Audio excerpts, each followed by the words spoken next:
So hello guys, welcome back to Sanjeet biological world once again. आज हम कुछ motivation के साथ स्टार्ट करेंगे इस लेक्चर को। लिखा हुआ है कि work hard till the last beat of heart and make challenge who will defeat you in the world.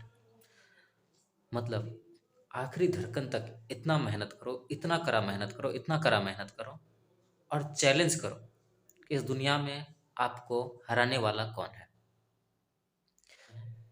क्योंकि आज धड़कन वाली कुछ बात लेकर के आए हैं इस लेक्चर में। तो चलिए आगे बढ़ते हैं।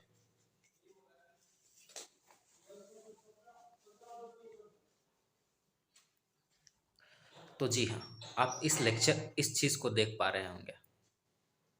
कोई इसे लाइफ लाइन कहते हैं, तो कोई इसे ईसीजी कहते हैं। ठीक, तो चलिए हम लोग ईसीजी के बारे में पढ़ने जा रहे हैं। ईसीजी यानी इलेक्ट्रोकार्डियोग्राफ।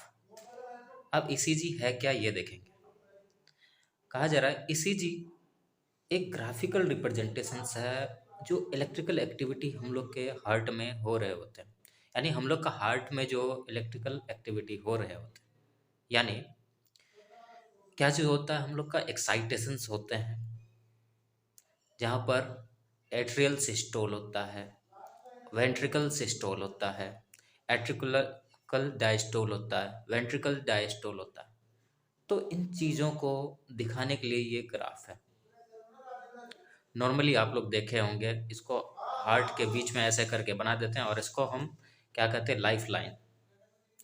तो जी हाँ, आप अपने लाइफ लाइन के साथ साथ इस लाइफ लाइन को पढ़ना जरूरी होता है, नहीं तो दुनिया का हर एक लाइफ लाइन फीका पड़ने लगता है। तो चलिए देखते हैं इसको।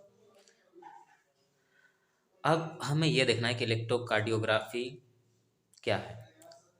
इलेक्ट्रोकार्डियोग्राफी एक टेक्निक है by which electrical activity of heart is studied. तो इलेक्ट्रोकार्डियोग्राफी एक तकनीक है जिसके द्वारा हम लोग क्या करते हैं कि अपने हार्ट का इलेक्ट्रिकल एक्टिविटी जो हो रहा होता है उस चीज़ को हम लोग स्टडी कर पाते हैं, पढ़ पाते हैं, जान पाते हैं। अब यहाँ कहा जा रहा है the low intensity current flow through the body which act as a volume conductor. अब यहाँ पर हम लोग का बॉडी में देखते हैं कि कुछ छोटा सा एक करंट चल रहा होता, छोटी इंटेंसिटी का करंट चल रहा होता, जो एक वॉल्यूम कंडक्टर का काम करता है। ठीक, this current is picked up by suitable electrode in the form of electrocardiogram. अब देखिए, इस इलेक्ट्रिकल एक्टिविटी को ही, इसी इलेक्ट्रिकल एक्टिविटी जो छोटा इंटेंसिटी वाला करंट है, उस चीज को कौन समझ पाता है या कौन हम लोग को बता पाता है, तो एक इलेक्ट्रोकार्डियोग्राफी।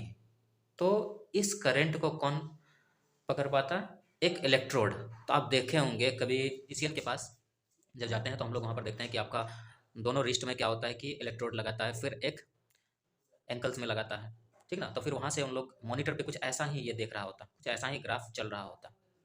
ठीक, तो ये एक, उसको कहते हैं हम इलेक्ट्रोकार्डियोग्राम। क्या है ये, इसको हम क्या कहेंगे, इलेक्ट्रोकार्डियोग्राम। इस ग्राफ को हम लोग क्या कहेंगे, इलेक्ट्रोकार्डियोग्राम। अब देखिए, इसको खोज करने वाला महान व्यक्ति कौन थे। इसको खोज करने वाला एक महान फिजियोलॉजिस्ट थे जिसका नाम था इंतोवेन विलियम। ठीक, इलेक्ट्रोकार्डियोग्राम एक इंस्ट्रूमेंट, सॉरी इलेक्ट्रोकार्डियोग्राफ एक इंस्ट्रूमेंट है। ठीक, और इलेक्ट्रोकार्डियोग्राम क्या है, एक रिकॉर्ड है या फिर ग्राफिकल रिप्रेजेंटेशन है।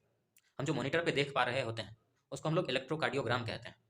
और जो हम लोग रिस्ट में लगाते हैं या फिर एंकल में लगाते हैं या फिर चेस्ट में लगाते हैं, तो इस चीज़ को हम लोग क्या कहते हैं, इलेक्ट्रोकार्डियोग्राफ।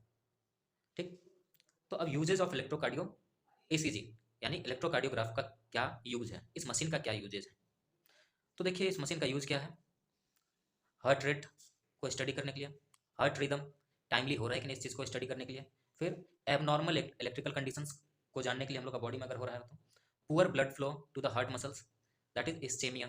तो हम लोग का हार्ट हार्ट का ब्लड, क्या कहा जा रहा है यहाँ पर, poor blood flow to heart muscles, यानी हार्ट मसल्स को अगर ब्लड फ्लो बहुत कम जा रहा हो तो इस चीज़ को देखने के लिए और इस चीज़ का स्टडी करने के लिए या जानने के लिए। पांचवा, हार्ट अटैक के बारे में जानने के लिए, कोरोनरी आर्टरी डिजीज, यानी हार्ट को जो सप्लाई करने वाला आर्टरीज होते हैं उसमें अगर ब्लॉकेज आ जाए तो उसको हम लोग कहते हैं कोरोनरी आर्टरी डिजीज। ठीक, अब हाइपरट्रॉफी ऑफ हार्ट चेंबर्स। ठीक, हार्ट चेम्बर्स में का डिसऑर्डर्स को जानने के लिए। तो ये सब चीज़ के लिए हम लोग ईसीजी का यूज करते हैं। अब नेक्स्ट क्या है, how to conduct, how to connect and work. तो इस मशीन को हम लोग कैसे कनेक्ट करेंगे और ये वर्क कैसे करता है। तो देखिए, अब patient is connected to the machine with the 3 leads. तो 3 लीड के साथ हम लोग पेशेंट को कनेक्ट कर देते हैं इस मशीन में। और फिर क्या होता है, कहाँ कहाँ कनेक्ट करते हैं ये देख लीजिए। 1 electrical lead to each wrist. तो एक इलेक्ट्रिकल इलेक्ट्रोड जो होता है या फिर लीड जो होता है उसको कहाँ पर लगाते हैं, रिस्ट में लगाते हैं, इस जगह। ठीक, और एक कहाँ पर लगाते हैं, लेफ्ट एंकल में। ठीक, this continuously monitor the heart activity. और ये क्या करता है कि हम लोग का हार्ट का एक्टिविटी को कंटिन्यूसली स्टडी कर रहा होता है। आया समझ में। For detail evaluations multiple electrode is connected to the chest region. आप देखे होंगे कि अगर ये रिस्ट में लगाने के बाद, एंकल में लगाने के बाद अगर रिजल्ट बहुत बढ़िया नहीं मिल रहा होता तो क्या होता है कि चेस्ट रीजन में भी इलेक्ट्रोड लगाया जाता है, मल्टीपल इलेक्ट्रोड चेस्ट रीजन में भी लगाया जाता है, ताकि रिजल्ट बढ़िया निकाल सके या बढ़िया से पढ़ पा सकें इस चीज़ को। तो अब चलिए ईसीजी में कुछ पिक्स जो दिखते हैं, जैसे आप यहाँ पर देख लीजिए, इसमें आपको पिक दिख रहा होगा, जैसे क्या, PRT। ठीक, तो ये सब पिक जो दिख रहा है ये क्या बताता है, इस चीज़ के बारे में जानते हैं।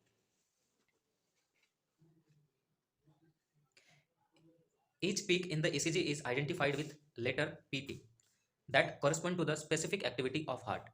अब यहाँ पर क्या कहा जा रहा है कि प्रत्येक पीक जो होता है ECG का, वो किसी खास चीज़ को बता रहा होता है या किसी खास एक्टिविटी को बता रहा होता है हार्ट का। तो चलिए, क्या क्या एक्टिविटी को कौन सा पीक बताता है, इस चीज़ को हम लोग देखते हैं। अब यहाँ देखिए, सबसे पहले हम लोग को जानना है P wave. P wave represent the electrical activity of atria और एक्साइटेशंस और depolarizations of the atria which lead to the contractions of the both atria. अब आर्ट्रिया मतलब हो गया कि दोनों एट्रियम के बारे में बात कर रहे हैं। हार्ट का के पास 2 एट्रियम होता है हम लोग के हार्ट में, और 2 वेंट्रिकल्स होता है। तो यहाँ पर एट्रियम के बारे में जान रहे हैं, तो एट्रियम का प्लूरल क्या होता है, एट्रिया।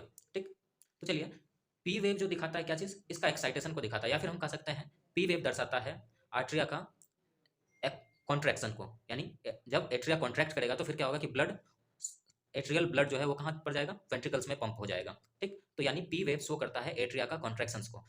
तो एट्रिया का कॉन्ट्रैक्शन को हम लोग क्या कहते हैं, डीपोलराइजेशन और डीपोलराइजिंग ऑफ एट्रिया। आया समझ में। तो नेक्स्ट क्या बताता है, नेक्स्ट क्या है, QRS कॉम्प्लेक्स। तो इस चीज को देखते हैं। A QRS complex represent depolarizations of the ventricles which lead to the ventricular contractions। अब QRS complex का मतलब समझ लीजिए, वेंट्रिकल्स का डिपोलराइजेशन, यानी कि वेंट्रिकल कॉन्ट्रैक्ट करेगा और ये पूरा ब्लड को लंग्स में, अब देखिए, राइट वेंट्रिकल्स ब्लड को लंग्स में पंप कर देगा और लेफ्ट वेंट्रिकल्स ब्लड को बॉडी में पंप कर देगा। यानी तो QRS कम्प्लेक्स बताता है कि कितना देर के लिए, कितना सेकेंड के लिए वेंट्रिकल्स कॉन्ट्रैक्ट हो रहा है।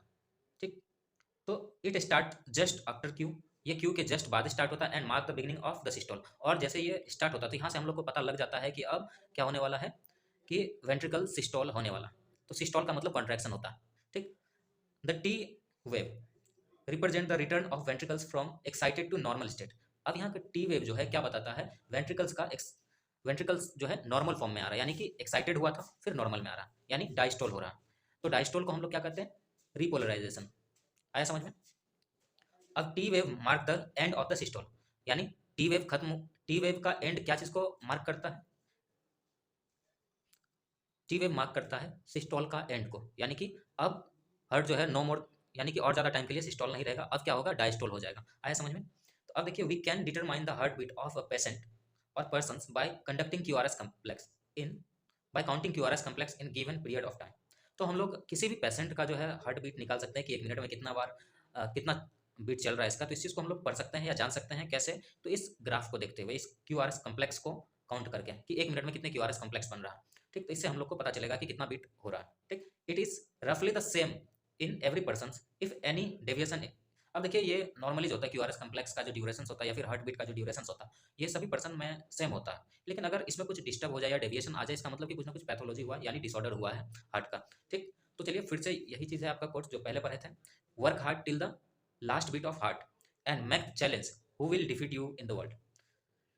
सही बात है, हमें आखिरी सांस तक या फिर आखिरी धड़कन तक मेहनत करनी चाहिए, वो भी हार्ड करी मेहनत करनी चाहिए, और फिर चैलेंज करना चाहिए कि इस दुनिया में कौन हरा देता है हमको। ठीक, तो ये लेक्चर यहीं खत्म होता है, मिलते हैं नेक्स्ट लेक्चर में। Thank you.